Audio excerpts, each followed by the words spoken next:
السلام علیکم ناظرین، KBN نیوز کی خاص خبروں میں آپ کا خیر مقدم ہے۔ میں ہوں نیہا خان۔ نظر ڈالتے ہیں آج کی اہم تفصیلات پر۔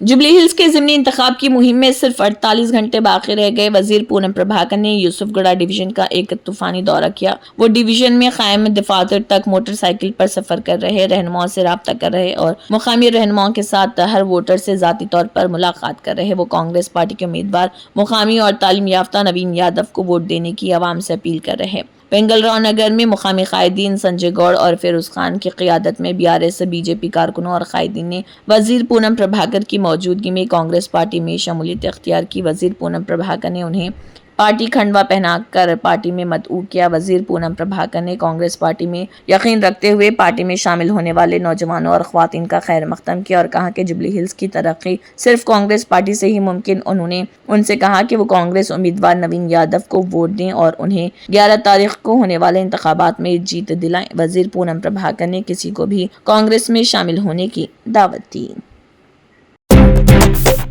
وزیر پونگولیٹی سنواس ریڈی نے تلنگانہ کے وزیر اعلیٰ ریونت ریڈی کو سالگرہ کی مبارکباد پیش کی۔